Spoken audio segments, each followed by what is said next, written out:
이게 뭐 단순히 파업을 해서 문제가 되고 있다, 생산 차질이 생기고 있다 이런 차원의 문제가 아닙니다. 자칫 잘못하면 공장 문을 닫을 수도 있고요. 더 큰 문제는 현대차를 구매하든 하지 않든 세금을 낸 모든 시민들이 비판해도 모자랄 내용이라고 봅니다. 신차 출시를 못해서 지역 일자리 사업으로 만들어진 공장이 위기에 처했고, 심지어 이 공장에 신차 도입을 못한다면 어떨 것 같으세요? 사실 이것만으로도 충분히 부당해 보이는데 더 큰 문제는 따로 있습니다. 현대차의 캐스퍼를 생산하고 있는 게 광주 글로벌 모터스잖아요. 현대차 노조의 개입으로 광주 글로벌 모터스에 신차를 도입하지 못하고 있다는 소식이 언론 보도를 통해 전해졌습니다. 야, 이거 그냥 보기만 해도 파장이 클 것 같은데 몇 가지 취재를 해보니 더 심각한 건 따로 있었습니다. 오늘은 그래서 캐스퍼 후속 차종이 나오지 못하고 있는 이유, 그리고 이게 노조와는 어떤 관련이 있고 차주들은 어떤 피해를 보는 건지, 이런 얘기들을 해보려 합니다. 임단협 시즌이 다가와서 그런 건지는 몰라도 유독 업계가 시끄러운 것 같습니다. 최근에는 금요일 4시간 근무를 포함한 현대기아차 노조의 임단협 요구안이 확정됐다는 소식이, 그리고 이런 강경한 입장이 조선업 노조에도 퍼지고 있다는 소식이 대표적이었습니다. 그런데 이런 일이 있다면 어떨 것 같으세요? 후속 차종이 필요한데 노조가 결사 반대하고 있다고 합니다. 이런 일이 있다면 어떻게 해석을 해야 하냐 이겁니다. 실제로 지금 이런 일이 일어나고 있다는 게 문제입니다. 캐스퍼 후속 차종이 필요한데 현대차 노조가 결사 반대하고 있다고 합니다. 캐스퍼는 현대차 공장이 아닌 광주 글로벌 모터스에서 생산하고 있죠. 여기도 얼마 전에 노조가 결성되는 걸로 알려져서 벌써부터 활동에 돌입한 건가 했더니 광주 글로벌 모터스가 아닌 현대차 노조가 반대를 하고 있는 것으로 확인됐습니다. 무슨 일인가 봤더니 간단합니다. 캐스퍼 후속 차종이 출시되거나 신차가 광주 글로벌 모터스에 도입되어야 하는 상황이라고 합니다. 광주 글로벌 모터스 직원들이 민주노총 산하 금속노조에 가입했던 명분도 저임금 구조가 가장 컸잖아요. 지금 이 공장에서 생산되고 있는 차종이 캐스퍼 하나밖에 없고 경차 수요가 줄어들면서 캐스퍼 인기가 시들해지고, 이렇게 되면서 목표였던 연간 7만 대 생산과도 멀어지고 있는 상태입니다. 실제로 처음 이 일자리 사업을 추진할 당시 연 7만 대씩 5년간 총 35만 대를 위탁 생산하는 계약을 맺었습니다. 당시 GGM 노사는 누적 생산 목표를 달성할 때까지 무노조 무파업을 전제로 단체 협약 등을 진행하기로 했고요. 그런데 현실은 캐스퍼 생산량 48,002대를 찍고 계속해서 줄어들고 있다는 거죠. 실제 광주 글로벌 모터스의 연간 생산 능력은 10만 대에 달합니다. 생산량이 절반에도 못 미치고 있다는 거죠. 광주 글로벌 모터스 노조 입장에선 캐스퍼 후속 차종을 도입하든 완전 새로운 신차를 도입하든지 해서 공장 생산량을 늘리고 임금도 늘려야 하는 상황이잖아요. 그런데 정작 이런 해결책을 도입하지 못하고 있다고 합니다. 이유는 간단합니다. 현대차 노조가 결사 반대하고 있기 때문입니다. 이게 좀 이상하죠? 사실상 공장 자체가 다른 회사인데 왜 현대차 노조가 반대를 하고 이게 먹혀들고 있는 걸까요? 이건 광주형 일자리의 구조와 조건을 따져보면 알 수 있는 대목인데요. 광주형 일자리를 추진하던 초기에 현대차 노조 측에서 생산 라인 중복에 따른 일자리 상실 위험이라는 걸 명분으로 파업을 벌였고, 광주 글로벌 모터스 설립을 반대한 적이 있습니다. 그래서 이걸 해소하려고 어떤 협의를 했냐, 현대차의 기존 생산 모델과 겹치지 않는 차만 생산할 수 있다는 조건을 걸어버린 거죠. 그래서 캐스퍼만 생산하고 있고 캐스퍼만 생산이 가능한 겁니다. 1000cc급 경영 SUV는 기존의 현대차에는 없던 차종이기 때문에 여기서 생산이 가능했던 거죠. 이 소리는 뭐냐, 현대차가 완전히 새로운 차종을 개발하지 않는 이상 광주 글로벌 모터스는 캐스퍼만 생산이 가능하던 거고요. 새로운 차종이 만들어진다 해도 현대차 노조가 반대하면 생산을 못할 수도 있고, 현대차가 이 공장만을 위해서 새로운 차종을 개발할 일도 그럴 가능성도 사실상 없다는 소리입니다. 즉 연 10만 대 생산 능력을 풀로 쓸 수 있는 기회가 거의 없다고 봐야 한다는 거죠. 그래서 올해 7월부터 캐스퍼 전기차를 양산하고 이걸 해외에 수출해서 내수시장 의존도를 낮추겠다는 계획도 있었는데, 이 또한 노조 리스크에 직면한 상태라 마냥 안심할 수가 없다는 게 문제입니다. 그리고 캐스퍼 전기차가 출시된다고 해서 이게 얼마나 많이 팔릴지도 알 수 없습니다. 지금까지 나온 정보들을 종합하면 보조금 포함 시구매 가격이 2천만원대라고 하는데, 아무리 SUV라도 경차인 걸 2천만원대라는 큰 돈을 주고 살 소비자들이 그리 많지 않은 게 현실이니까요. 이렇게 되면 캐스퍼 풀체인지 모델이 나올 때까지 광주 글로벌 모터스는 생산량과 매출 부진에 시달릴 수밖에 없습니다. 문제는 경영 모델 같은 경우 풀체인지 주기가 굉장히 길다는 거죠. 그냥 이건 지금 판매되고 있는 차들만 봐도 답이 나옵니다. 기아 모닝은 출시된 지 7년이 됐는데 최근에 풀체인지가 아닌 페이스리프트를 했고요. 기아 레인은 출시된 지 13년이나 됐는데 풀체인지가 아닌 페이스리프트만 2번 했습니다. 그러니까 이게 지금 노조의 존재의 의미를 다시 생각해 봐야 하는 것 뿐만 아니라 노조가 하는 말과 행동이 정당한 것인지를 다시 생각해 볼 때란 거죠.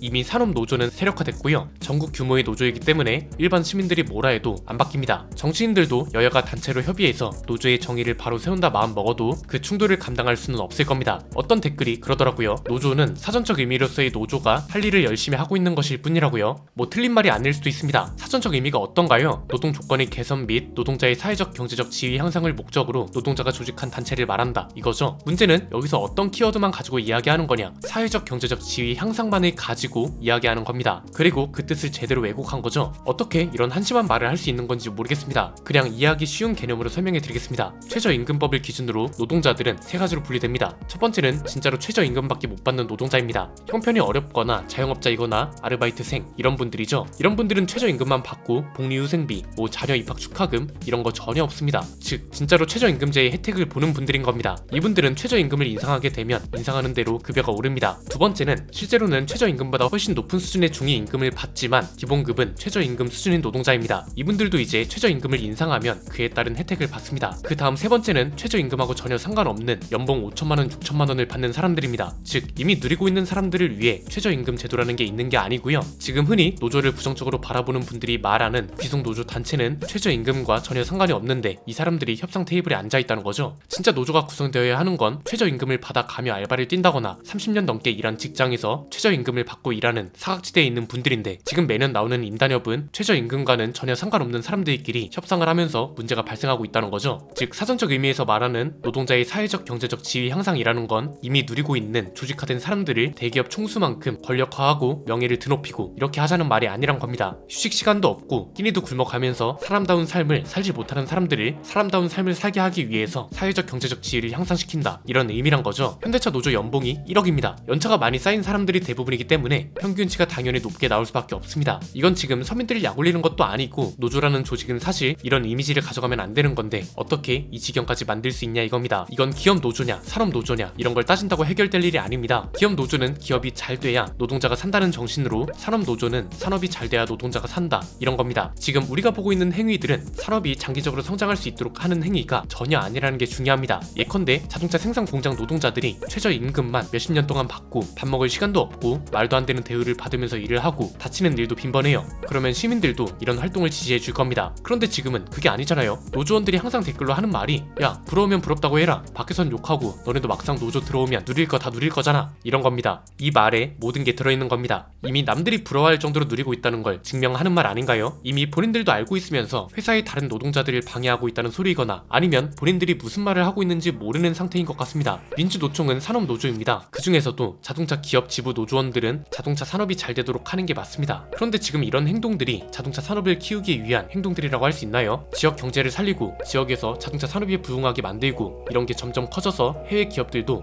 야 한국이라는 곳이 자동차 생산해서 수출하기가 좋다던데 이렇게 해서 투자하도록 만드는 게 맞습니다. 그래야 산업이 오래 유지되면서 성장도 하고 결국은 더 많은 노동자들이 안정적으로 일하고 더 많은 임금을 받아가고 그 일이 가치 있는 일이라고 인정받고 회사는 노동자들을 인정해주고 이런 선순환 구조가 있어야 하는데 이건 지금 본인들 일거리 때문에 지역 경제와 산업 발전을 막고 있는 꼴이란 거죠. 부러우면 너네도 노조 가입해라. 이 말이 얼마나 한심한 말이냐면요. 현대차 생산자가 아닌 사람들 대부분이 고객이고 이 고객들이 차를 사주기 때문에 회사가 돈을 벌고 일을 할 수 있고 임금을 받아가는 겁니다. 그리고 오늘 이야기한 광주 글로벌 모터스는 지역 일자리 사업입니다. 즉 현대차를 타지 않는 국민들이 세금도 들어간 일이란 겁니다. 세금을 들여 지역 일자리 사업을 했는데 지지부진하대요. 회사로 따지면 투자를 받았는데 투자를 받은 만큼 실적이 안 나오고 있다는 소리인 겁니다. 투자자들은 그 회사를 비판할 수 있고요. 성장하지 못하도록 막은 제3의 요인을 제거하거나 비판할 권리가 있다는 겁니다. 부러워서 그런다는 건 전혀 논리도 안 되고 설득력도 없습니다. 지금까지 이런 태도가 이어져 왔기 때문에 노조를 부정적으로 바라보는 사람이 9,000명 중 92%나 되는 거겠죠. 덕분에 산업노조뿐 아니라 일부 열심히 일하는 기업 노조원들까지 욕을 먹고 있습니다. 결과적으로 산업에 대한 부정적 인식을 키우고 있다는 건데 이게 지금 사전적 의미로서 노조의 정당한 행위라고 말할 수 있냐 이겁니다. 그냥 개인적으로 이런 게 안타까운 이유가요. 노조는 사실 신성한 조직처럼 여겨져야 한다고 보거든요. 이미 그런 역사가 많습니다. 대표적인 게 YH 무역 여공 사건 기억하는 분들이 계실 겁니다. 이게 무슨 사건이냐면 1979년 8월 9일부터 11일까지 있었던 일인데요. 이 당시 가발 수출 업체였던 YH 무역의 여성 생산직 노동자들이 회사 폐업 조치에 항의하면서 당시 야당이었던 신민당 당사에서 농성 시위를 벌였던 사건입니다. 1966년에 설립된 회사가 1970년대 초반에 종업원만 4,000명에 달할 정도였고 수출 순위는 무려 15위에 이를 정도로 급성장한 회사였습니다. 그런데 이 당시 여성 노동자들은 하루 12시간 이상 장시간 노동과 저임금에 시달렸고 이것 때문에 노조 결성 시도도 여러 번 있었고 몇 차례 실패 끝에 1975년 노조를 결성하게 됩니다. 문제는 1970년대 후반에 가발 산업이 사양 산업이 됐고 경영 부실 상황에 당시 경영주는 해외로 자금을 유출했고요. 이 당시 YH 무역 사장이 신민당사를 방문해서 회사를 은행 관리로 넘기고 폐업을 처리하겠다고 했다가 그 이후에 진전이 없고 즉 회사 정상화 의지도 없는 상태였다는 거죠. 이 당시 지방 각지에서 상경해서 저임금 노동을 하던 여성 노동자들, 사회적 지위가 어땠겠어요? 회사 폐업 자체가 생존을 위협하는 일이었습니다. 그런데 회사는 회사를 정상화할 의지도 없었고 경영진들은 돈을 빼돌리고 정부조차 노동자들을 도와주지 않았습니다. 그러니까 노조라는 건 이런 노동자들의 목소리를 내줘야 하고 이런 일은 시민사회에서도 당연히 지지를 받을 겁니다. 그런데 이건 지금 산업노조가 이런 교훈을 이어받아가고 있냐, 이런 질문이 떠오를 수밖에 없다는 거죠. 이 당시 노동자들만큼 기업들로부터 홀대를 받는지, 정부가 탄압을 하는지, 생존의 위협을 받을 만한 부당한 대우를 받고 있는지 이런 걸 생각해 봐야 할 때라고 봅니다.